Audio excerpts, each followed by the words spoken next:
Les amis, les KT, j'espère que vous allez bien, que vous passez une agréable journée en ce très beau dimanche.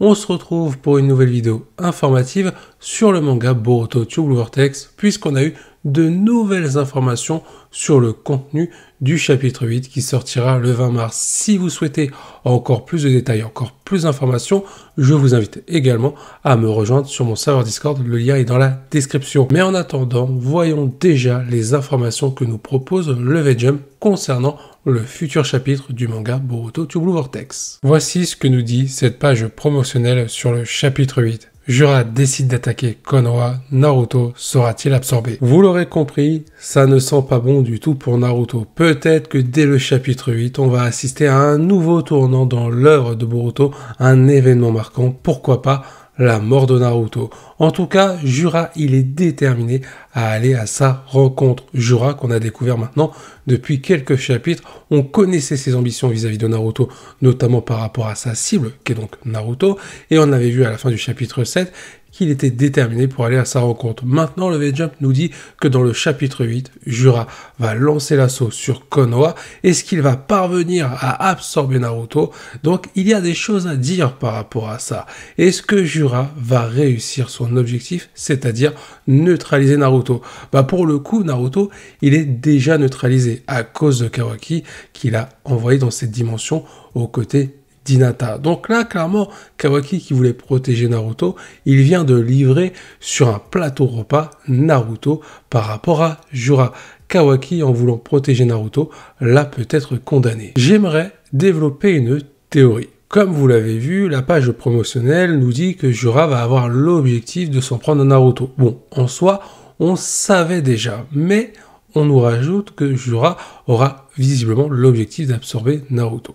Il y a une théorie qui a commencé à faire surface il y a quelques temps dans la communauté Naruto Boruto, vu que Sasuke a un alter ego qui s'appelle Hidari et qui a pour objectif de s'en prendre à Sarada, il n'est pas impossible qu'on retrouve le même procédé du côté de Naruto. Imaginons que Jura arrive à absorber Naruto et qu'on ait le droit à la naissance du Shinju qui est l'alter ego de Naruto. Parce qu'il y a quelque chose d'assez troublant dans l'histoire. Ce sont les cibles des 4 Shinju. Hidari, je l'ai dit, il a pour cible Sarada. Matsuri, il a pour cible Konohamaru. On aura certainement un enterrement d'ici là, à moins que Konohamaru décide de se réveiller, mais bref. Blague à part, on a aussi l'alter ego de Bug, dont on ne connaît toujours pas le nom, ce qui est troublant, qui va s'en prendre à Eda, certainement aussi à Demon, qui va vouloir protéger sa sœur, et on a Jura qui veut s'en prendre à Naruto. Certainement que sur son chemin, il va croiser la route de Kawaki. Kawaki ne va pas laisser Naruto se faire tuer par Jura. Mais dans tout ça, Boruto, on le met où? On le met face à quel adversaire? Face à Shibai, il n'est pas encore apparu. On a eu des explications sur lui, mais il n'est pas apparu physiquement. Donc, c'est beaucoup trop tôt. Boruto face à Amado, ça aurait pu être intéressant, mais c'est beaucoup trop tôt. Amado, pour l'instant, on le sait, son rôle va prendre de l'importance vis-à-vis de la psychologie de Kawaki. Mais pour l'instant, la menace principale à l'heure actuelle, ce sont les 4 Shinju. Alors, on pourrait très clairement avoir un nouveau combat entre Boruto et Code, même si ça ne prend plus la direction de cette voie-là. Par contre, on peut laisser supposer qu'on aura le droit au fameux alter ego de Naruto qui irait affronter Boruto. En termes de symbolique, ce serait très intéressant de voir Boruto affronter l'alter ego de son père par rapport à ce que ce combat pourrait raconter vis-à-vis de Boruto, mais aussi de voir comment Boruto a évolué par rapport à Naruto avec cet alter ego. Alors après, attention aussi, parce que clairement, on a vu l'échelle de puissance de Boruto, son niveau de puissance plus précisément. On voit que ce personnage a grandement évolué très rapidement et qu'il a des facultés très intéressantes, sachant qu'il n'a pas tout dévoilé. Je pense notamment au Kama de Momoshiki, et on peut aussi évoquer le cas du Jogan, qui n'est toujours pas apparu dans le manga. Dans l'anime, ce sera le cas, mais ça reste à voir pour le manga. Donc si Boruto devait affronter l'alter ego de Naruto, donc un nouveau Shinju, quel niveau de puissance aura cet adversaire qui s'opposera du coup à Boruto? Beaucoup de personnes ont évoqué la théorie que si Jura absorbait Naruto, on aurait le droit à un alter ego possédant les facultés de Naruto, ça c'est logique, mais aussi les facultés qu'il possédait quand il avait Kurama, notamment la puissance du mode Baryon. Est-ce que c'est possible?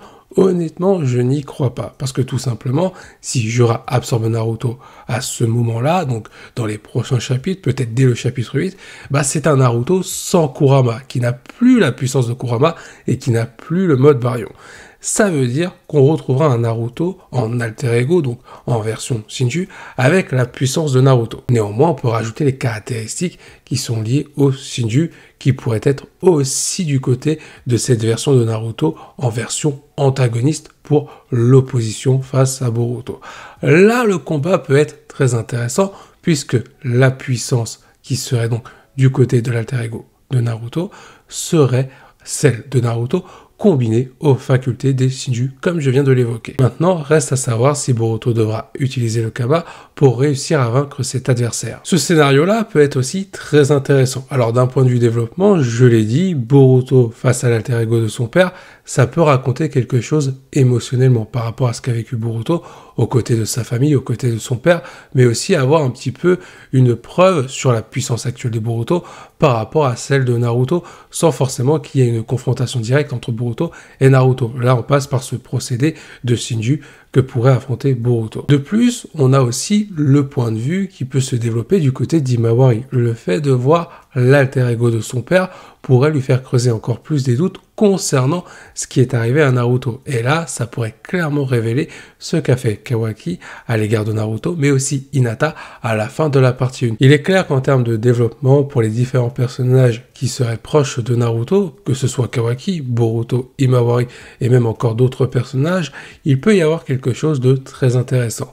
Mais je précise, ce n'est qu'un scénario, une théorie, ce n'est pas dit que ça va arriver. Mais pourquoi pas, ça peut clairement se produire. Évoquons maintenant l'autre élément qui nous est stipulé avec cette page promotionnelle du V-Jump pour le chapitre 8.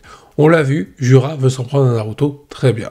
Mais Jura, c'est clairement dit dans cette page promotionnelle, il va s'en prendre à Konoha. Est-ce qu'il va venir tout seul? J'en doute. Je pense que les Kachinju, ils vont en profiter pour directement aller tous à Konoha et s'en prendre à leur cible, puisque leur cible sont à Konoha. Il pourrait y avoir un véritable assaut dans le chapitre 8 des Shinju sur Konoha. La question que je me pose, c'est si Konoha se fait détruire, se fait raser par cette menace, est-ce qu'on va retrouver le Konoha détruit de ce qu'on avait vu dans la partie 1 de Boruto sur le premier chapitre, lorsque Boruto et Kawaki étaient en train de s'affronter? Parce qu'il n'est pas dit que ce soit Kawaki qui soit à l'origine, qui soit responsable de la destruction de Konoha. Peut-être que Konoha a été détruit par quelque chose d'autre, par d'autres personnes, et notamment les 4 Shinju. Parce qu'on a l'impression que depuis le début du manga Boruto to Blue Vortex, les événements s'enchaînent à une vitesse folle. Par exemple, en 7 chapitres seulement, on a déjà eu Code qui a tenté d'attaquer Konoha et qui a fait face à Boruto, Boruto qui l'a balayé. On a eu la naissance des Kachinju à cause des actions de Code. On a appris que Sasuke avait été emprisonné durant l'ellipse. On sait aussi que Kashinkoji et Boruto se sont rencontrés durant l'ellipse et que ces deux personnages sont en train de collaborer pour essayer de sauver le monde des shinobi avant que celui-ci ne tombe dans le chaos. On a vu les techniques de Boruto, son évolution. On a vu un petit affrontement entre Mitsuki et Boruto. On a revu un Kawaki toujours autant haineux à l'égard de Boruto, il veut le tuer, ça ne change pas, une Sarada beaucoup plus affirmée, et désormais on sait que Konoha est en danger par rapport à ses opposants, par rapport aux 4 Shinju. Donc au vu de la vitesse des événements, il n'est pas impossible que le combat entre Boruto et Kawaki arrive juste après cette menace par rapport à différentes choses qui se seront produites entre Boruto et Kawaki. D'ailleurs, on a eu l'information que Kawaki, et ça avait été dit par Mitsuki, Kawaki, il n'est pas de taille à affronter Boruto actuellement. Donc clairement, Kawaki, il va devoir trouver une solution pour rattraper son retard et faire face à Boruto. Et clairement, cette solution, on la connaît tous. Visiblement, ça pourrait être Hamado. Il pourrait continuer à modifier Kawaki, continuer à le rendre encore plus puissant pour que cette fois-ci, il soit une véritable menace pour Boruto, que Boruto soit obligé de s'opposer à Kawaki. Car pour l'instant, il l'a dit dans le dernier chapitre, dans le chapitre 7, Boruto, il ne veut pas se résoudre à affronter Kawaki. Il veut encore le raisonner. C'est pour ça que les prochains chapitres, en commençant par le chapitre 8, vont être très intéressant, surtout du côté du développement, parce que Kawaki, il va être tourmenté. En affrontant Jura, il va tout faire pour protéger Naruto. Jura va incarner un petit peu ses démons du passé, et Naruto va incarner le bonheur qu'il doit protéger à tout prix. Il y a de quoi faire pour augmenter son obsession vraiment du mauvais côté. Et en voyant qu'il n'est pas de taille peut-être pour affronter Jura, et en voyant que Boruto est le seul à pouvoir protéger Naruto, il pourrait complètement vriller. Et c'est à ce moment-là que Kawaki pourrait se tourner vers Amado, celui qui le rejette plus que tout, mais il a besoin de cette puissance qui lui manque afin de protéger Naruto et surtout pouvoir tuer Boruto par la suite à cause de la menace qu'il représente, c'est-à-dire Momoshiki qui est à l'intérieur. Pas mal de choses vont arriver et en tout cas j'ai hâte de suivre tout ça et j'espère que vous l'êtes aussi. Je vous invite à donner votre avis en commentaire par rapport aux informations que j'ai évoquées et par rapport à ce que j'ai pu dire dans cette vidéo. Sur ce, il est temps pour moi d'arrêter ici. Je vous dis à la prochaine et surtout que la volonté du KT soit avec vous. N'oubliez pas de vous abonner à ma chaîne YouTube et de mettre un petit like, ça fait toujours plaisir, je compte sur vous.